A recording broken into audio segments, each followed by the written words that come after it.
Auzubillahiminash-shaytanir-rajim. Bismillahir-rahmanir-rahim. Welcome to the online classes, class 7. Today we are going to start the subject computer, and this is an introductory lecture of computer system. So on the behalf of North City Public School and Colleges, I'm going to welcome you in our online session. ठीक है, इस course में है क्या क्या, first lecture है तो direct शुरू करने के बजाय वी नीड टू अंडरस्टैंड कि इस कोर्स में है क्या क्या। तो भाई बहुत कुछ है इस कोर्स के अंदर। आपको ये बात समझाते चले चले जाएं कि यहाँ पर सबसे पहला जो इंटरेक्टिव है, एक तो हमने थ्योरेटिकल एस्पेक्ट कवर किए जैसे तमाम बुक्स में होते हैं, दूसरा आपकी टिपिकल जो पब्लिशर ओरिएंटेड बुक होती है वो हमने हटाई है इस दफ़ा। उसकी वजह ये है कि computer is a cutting edge technology and it is developing day by day very quickly.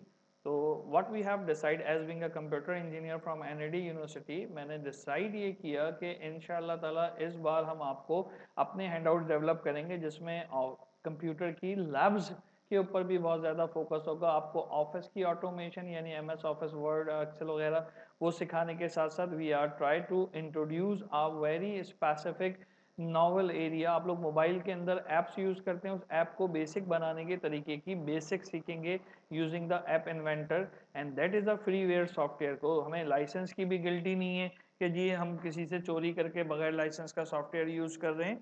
तो लिहाजा वो ऐप इन्वेंटर देखेंगे, और ऐप इन्वेंटर है किसका वो भी सुन लीजिए। दुनिया की टॉप टेक्नोलॉजी यूनिवर्सिटी MIT, आप देख सकते हैं MIT.edu, Massachusetts institute of technology.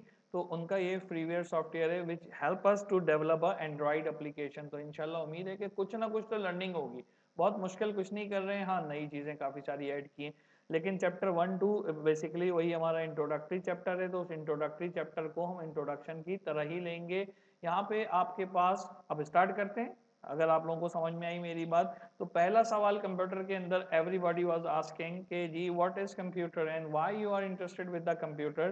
तो बेटा कंप्यूटर की एक डेफिनेशन आपके स्क्रीन पे भी आ रही है, अगर नज़र आ रही है तो बहुत अच्छी बात है, और अगर नहीं नज़र आ रही तो मैं इसको सर्कुलेट कर देता हूँ, इसको आपको बॉक्स करके दिखा देता हूँ if you are going to use this one. ठीक है, ये नज़र आ गई अब आपको। The computer is an electronic device which can accept the data as an input and process it to give us an information in the form of output. For example, you wanted to add 3 plus 2, तो 3 and 2 ये दोनों चीजें क्या है, these are the input, और plus क्या है, it is the instruction what to do with the 3 and 2। मैं समझा पा रहा हूँ अपनी बात। और इसका जो रिजल्ट आ रहा है वो प्यूरिफाइड इंफॉर्मेशन है कि 3 plus 2 इज इक्वल टू 5। तो आंसर कंप्यूटर क्या डिस्प्ले करेगा, ये हमारा कंप्यूटर डिस्प्ले करेगा। तो कंप्यूटर का मतलब ही कंप्यूट टू कंप्यूट है। Computer is a device which is use for the computation. या आपकी तरह नहीं कि जनाब फेसबुक और ट्विटर ये सब उस जमाने में नहीं थे। 1960s में जब इंटरनेट आया या उससे पहले कंप्यूटर की history, back to the abacus computer अगर हम देखें, नीचे आना ही वाला है, तो ये जो है उस वक्त कंप्यूटर फेसबुक के लिए या ट्विटर के लिए नहीं बनाया गया था। कंप्यूटर की जो इन्वेंशन है that is for the calculation purpose. Engineers को डाटा रखना था, एक जगह से दूसरी जगह डाटा ट्रांसमिट करना मुश्किल होता था, सो दे कैन इजीली डेवलप और डिवाइस दैट स्पेसिफिक कंप्यूटर। और उसके साथ ही फॉलो अप में 1960s में टिम बर्नर ली, TIMBER और NER बर्नर LEE ली, टिम बर्नर ली ने आगे इंटरनेट भी खालिक किया। वो आगे हमारे पास इंशाल्लाह ताला इसकी कम्युनिकेशन आने वाली है। ठीक है, कंप्यूटर समझ में आता है। अच्छा, there is a difference between the computer and computer system. Computer और कंप्यूटर सिस्टम में बेटा फर्क है। Computer system is a collection of a hardware, वो तमाम हार्डवेयर जो कि मिलकर एक साथ चलते हैं। For example CPU, monitor, keyboard, mouse and other peripheral devices, ये सबको आपस में अगर आप मिला दें तो we will develop a computer system. So whenever someone is asking about the computer, so the definition is blinking on your screen, and if someone is asking about the computer system तो उसकी definition जो मैंने अभी थोड़ी देर पहले बताई, या class 6 का लेक्चर नंबर 1 अगर आप देखेंगे ऑनलाइन यूट्यूब पे हमारे, तो इसी चैप्टर 1 का, तो वो आपको बताएगा कि कंप्यूटर सिस्टम क्या होते हैं। उम्मीद है ये बात बेटा समझ में आपको आई होगी। Let's move ahead. ये देखें हमारा कंप्यूटर सिस्टम जो आज है वो इस शक्ल में डेवलप्ड होके मिल रहा है, हमें नजर आ रहा है इस शक्ल में आज हमें डेवलप होके मिल रहा है। और एक ज़माने में 5000 साल पहले की बातें हैं कि उस ज़माने की अगर हम बातें याद करें, भाई आप तो याद नहीं करेंगे, आप तो नहीं थे और मैं भी नहीं था उस 5000 साल पुराने ज़माने में, लेकिन बहरहाल जो हिस्ट्री हम तक पहुंची तो ये abacus was consider first counting device. Abacus को जो है फर्स्ट काउंटिंग डिवाइस। अच्छा, मैं बोर्ड नहीं करना चाह रहा, बहुत ज़्यादा थ्योरी में हम अपने आप को फंसाएंगे नहीं, बस सिर्फ ये बता रहे हैं कि हमारा जो सफ़र है वो यहाँ से यहाँ तक का है। सफ़र हमारा सफ़र कहाँ से कहाँ तक का है? यहाँ से यहाँ तक का है। समझ में आ रही है बात बेटा ये आपको? यहाँ से यहाँ तक का जो हमारा सफ़र है ये हमारा इंपॉर्टेंट है, एबेकस से यहाँ तक का सफ़र। Is that make some sense? Good, हो गया। आगे चलते हैं, मूव टू द तो mechanical era which we call the dark ages. ठीक है, डार्क एजेस। अच्छा, नॉर्मली हम पढ़ते हैं मुस्लिम्स की जो गोल्डन एजेस थी वो यूरोपियन की डार्क एजेस होती हैं, पीएचडी में या सोशल साइंसेज में पढ़ते हैं। तो भाई ये डार्क एज से क्या मुराद है? क्या उन दिनों सिर्फ अंधेरा रहता है? ये मसला नहीं है। मसला क्या है कि उन दिनों या तो वो अंडर डेवलपिंग एरा है, ज़माना है, या वो स्टार्ट होता है वहाँ पे, या वहाँ पे बिल्कुल भी कोई जिद्दत नहीं होती। फॉर एग्जांपल हम अपनी ह्यूमन की डार्क एजेस की बात करें तो human learn to rub the two stones together to produce the fire, याद है? वो डार्क एजेस थी। फिर मशीन सीखी, उसने पहिया ईजाद किया एंड सो फोर्थ, वो उसकी फिर डेवलपिंग स्टेजेस आ जाती हैं। तो इसी तरह से कंप्यूटर की जो डार्क एजेस हैं हमारे पास, वो बिगिनिंग ऑफ अ कंप्यूटर के अंदर। डार्क का मतलब ये नहीं कि सर जब ये काम की नहीं तो पढ़ते की नहीं। बेटा जब तक पहला नुक्ता नहीं लगेगा तो एक लफ्ज कैसे तख्लीक होगा? तो लिहाजा उस पहले नुक्ते को तो लगना ही लगना होता है। And that we call the dark ages, and we call that specific dark ages mechanical era. इसका मतलब यहाँ पे वो मैकेनिकल डिवाइसेस चलती थी। मैकेनिकल डिवाइसेस क्या होती हैं? जिनको हाथ की मदद से शायद चलाना पड़े। अम्मी की सिलाई मशीन देखिए, अगर ऑटोमेटिक नहीं है तो साइड से उसका पेंदा लगा होता है, उसको घुमा के चला रहे होते हैं, वो मैकेनिकल डिवाइस है। हाथ का पंखा मैकेनिकल डिवाइस होती है। जब लाइट चली जाती थी, यूपीएस और जनरेटर और सोलर्स का ज़माना नहीं था, तो उस वक्त हम इन्हीं चीज़ों को यूज़ करते थे। ठीक है, तो लेकिन इन्हीं इन्हीं एरा की एग्जिस्टेंस की वजह से ही हम अगले एरा पे पहुंचे। इसकी कई सारी इंपॉर्टेंट इन्वेंशंस हैं, जिसमें ये आपके सामने स्क्रीन पे नज़र आ रहा है। एबेकस है। इन्वेंटर्स कौन थे? चाइनीज़। बहुत पुरानी कौम है, आदिश में आता है, इल्म हासिल करो चाहे तुम्हें चाइना ही क्यों ना जाना पड़े। तो देखिए आपके सामने abacus was invented by the Chinese, and what it did, ये करता क्या था? It will calculate the basic arithmetic operation. Similarly Napier's bone हमारे पास, जॉन नेपियर ने 1612 एडी, ये अभी रिसेंट बात है, लेकिन ये जो पुरानी तारीख है तकरीबन 2000 साल इधर हो गए एडी में, और पीछे बीसी में 3000 5000 साल पुरानी बात है एबेकस की।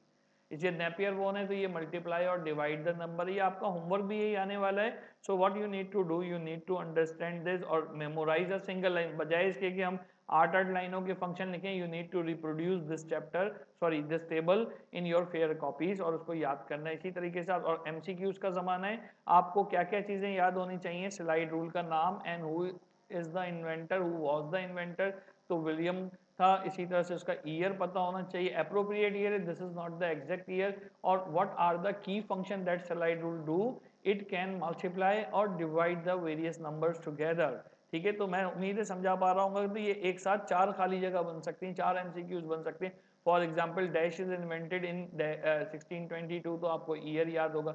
And dash have invented the slide rule in 1622, तो विलियम आ जाएगा। Slide rule can perform dash and dash numbers, तो multiply and divide the numbers हो सकता है। ठीक है बेटा, इसके बाद पास्कल लाइन है, इसको ब्लाइस पास्कल ने, पास्कल की बहुत सारी थ्योरीज हैं। When you are going to dig yourself into the physics, तो आपको वहाँ पे भी नजर आएंगे। ये पास्कल साहब प्रेशर के ऊपर इन्होंने बड़ा काम किया है, और यही इनिशियली, इसीलिए मैथ्स को हम मदर ऑफ ऑल साइंसेस कहते हैं, कि मैथ्स और फिजिक्स के जानने वाले आगे यही कंप्यूटर साइंस की ब्रांच भी इन्होंने बनाई। इसके बाद लबनिज कैलकुलेटर है हमारे पास, और उसके बाद बाबाज डिफरेंस इंजन है हमारे पास, चार्ल्स बेबेज ने बनाया था, फाउंडर ऑफ कंप्यूटर जिनको हम कहते हैं। It was the first automatic calculator, इधर आपको मैनुअली कुछ नहीं करना पड़ रहा होता था और ऑटोमेटिकली काम कर रहा था। उसके बाद एनालिटिकल इंजन है, ये भी चार्ल्स बेबेज की इन्वेंशन है। First design concept journal purpose computer. अच्छा, यहाँ एक लफ्ज आ रहा है जर्नल पर्पस कंप्यूटर बेटा, तो what is your understanding about the general purpose computer? आपकी क्या अंडरस्टैंडिंग है? ये देखें यहाँ पे, ये वाली चीज़ की मैं बात कर रहा हूँ, जनरल पर्पस कंप्यूटर। खास तौर पे इस लाइन के ये जनरल पर्पस जो लिखा हुआ है और ये वाला पर्पस, तो इससे क्या मुराद है आपके पास? General purpose are those computers which we can use और customize for our own utilization. Example, आपके सामने जो डेस्कटॉप या लैपटॉप आप देख रहे हो, उस डेस्कटॉप और लैपटॉप के ऊपर आप जितना भी काम करना, फॉर एग्जाम्पल आपके फादर को अपने ऑफिस का कोई काम करना है, वो MS वर्ड के ऊपर काम कर सकते हैं। बहन को अपनी यूनिवर्सिटी की प्रेजेंटेशन डिज़ाइन करनी, जैसे ये आपकी स्क्रीन पे आ रही है, वो पावर पॉइंट पे काम कर सकती है। और आपको तो जो है अर्तुगरल देखना है तो आप वीडियो और यूट्यूब भी देख सकते हैं। तो many things we can do at a single time, एक टाइम के ऊपर हम बहुत सारे काम कर सकते हैं इसके ऊपर एक बात, और एक मशीन को उसी के लिए बनाया गया कि मुख्तलिफ काम कर सकें। So such a machine is known as a general purpose machine और अ जनरल पर्पस कंप्यूटर। उम्मीद है मैं अपनी बात समझा पा रहा हूँ, ठीक है। इसके बाद ये इनकी डिस्कशन और डिस्क्रिप्शन है। इसके बाद इलेक्ट्रोमैकेनिकल एरा है। मुझे लगता है कि आज हम सिर्फ ये डार्क एजेस या मैकेनिकल एरा को अगर पढ़ लें तो बहुत सारी चीज़ें हमारी आसान हो जाएंगी। अब चलते हैं अपने होमवर्क की तरफ। तो वो होमवर्क हमारा क्या है उसको ज़रा सा देख लेते हैं। और यहाँ पे मैं फाइलें स्क्रॉल कर लूँ जल्दी जल्दी।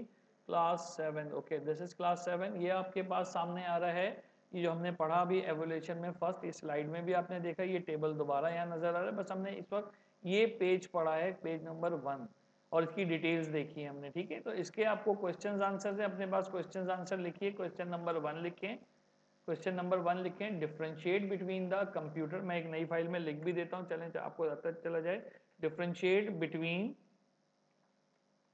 The computer and computer system, ठीक है। ये मैंने आपको हिंट भी दे दी कि अगर आपको समझ में नहीं आ रहा तो आप जो है वो क्लास 6 का लेक्चर नंबर 1 देखेंगे तो उससे आपको आसानी से ये बात समझ आ जाए। ये पहला क्वेश्चन हो गया, differentiate between the computer and computer system. और सेकंड है कि डिस्क्राइब, डी छोटा हो गया, इसको बड़ा कर लेते हैं। डिस्क्राइब, आपने सारे कैपिटल नहीं लिखने, मैं सिर्फ विजिबिलिटी के लिए, describe the key inventions of dark ages, ठीक है। डार्क एजेस की इन्वेंशन, वो टेबल जो हमने बनाया था ना बेटा, वो इसका आंसर है।